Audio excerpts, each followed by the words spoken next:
जहाँ जहाँ डिमांड, वहां वहां सप्लाई। तो what are the factors affecting demand, what are the factors affecting supply. अब ध्यान से देखना, एक बड़ी मजेदार बात कि सर एक बात बताओ, जब हम बाहर से सामान खरीद रहे हैं तो हमें डॉलर चाहिए, जब हम सामान बेच रहे हैं तो उनको रुपीस चाहिए। हमारी कंट्री में डॉलर कैसे आ रहा है? Supply of foreign exchange. Supply of foreign exchange मतलब what are the sources of foreign exchange. हमारी कंट्री में फॉरेन एक्सचेंज कहां से आएगा? कह रहे एक्सपोर्ट करोगे तो आएगा। कह रहे ये क्या बात हुई, हमें तो आईएनआर चाहिए, हम क्या करेंगे डॉलर का? हम क्या करेंगे डॉलर का? अगर मैं बाहर एक्सपोर्ट कर रहा हूं तो मुझे तो आईएनआर चाहिए। मैं बाहर से सामान खरीद रहा हूं तो मेरे को डॉलर चाहिए पेमेंट के लिए।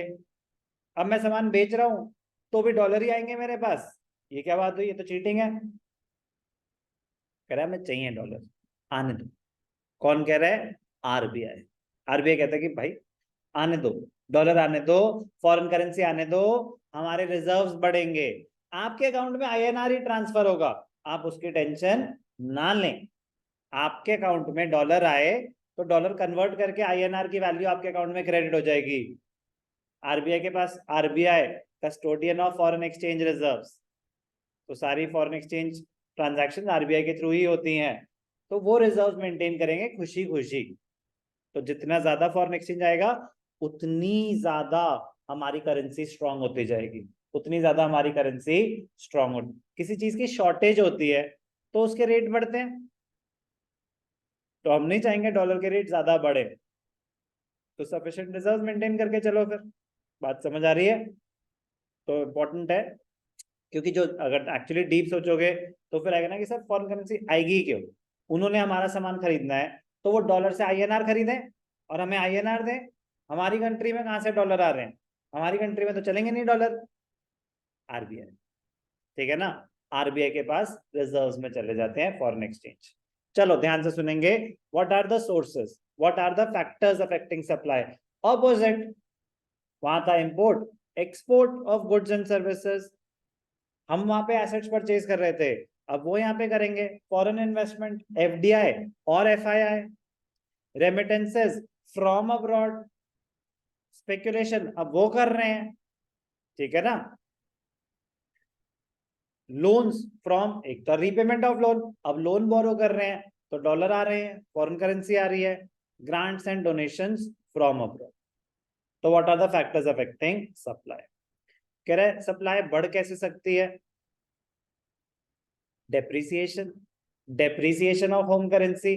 तो depreciation makes the exports cheaper, exports cheaper, तो लोग हमारे ज्यादा सामान खरीदना चाहेंगे, तो सप्लाई बढ़ जाएगी।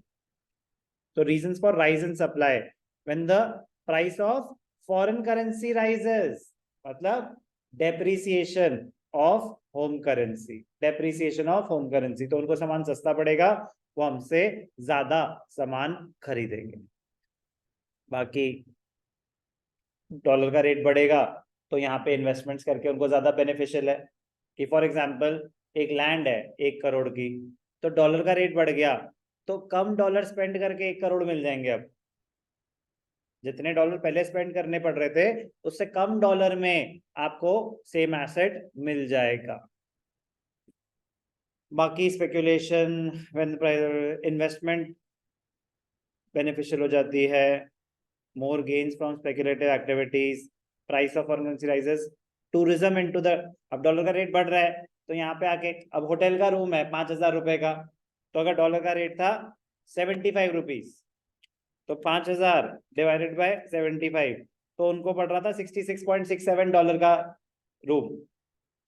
अब डॉलर का रेट हो गया 80 रुपीज, तो अब उनको पड़ रहा है 62.5, तो सस्ता पड़ रहा है ना रूम, ज्यादा घूमेंगे इंडिया में, तो टूरिज्म बढ़ जाएगा। तो in the sense inflow of foreign exchange बढ़ेगी कि नहीं बढ़ेगी? यही वो बता रहा है। क्या बता रहा है? कि व्हेन देयर इज डेप्रिसिएशन, मतलब point, there is a direct relationship, there is a direct relationship between the foreign exchange rate and the supply of foreign currency. तो सप्लाई में पॉजिटिव रिलेशनशिप होती है, कोई चीज महंगी हो रही है तो उसकी सप्लाई और बढ़ेगी। सर ऐसा कैसे? महंगी हो रही है, डेप्रिसिएशन ऑफ होम करेंसी हो रही है।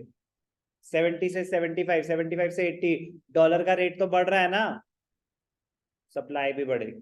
Positive relationship, positive relationship. Y axis पे आता है प्राइस, तो उसे बोलेंगे एक्सचेंज रेट। एक्स एक्सिस पे आती है सप्लाई के केस में सप्लाई, डिमांड के केस में डिमांड। कोई भी डाउट, कोई भी डाउट? बाकी बता ही दिया आपको। ट्रैवलिंग सस्ती हो जाएगी, ठीक है ना, ट्रैवलिंग सस्ती हो जाएगी बाहर वालों के लिए अगर इंडियन करेंसी डेप्रिशिएट हो जाएगा। तो बहुत ही मजेदार, बहुत ही इंपॉर्टेंट है डिमांड एंड सप्लाई के फैक्टर्स।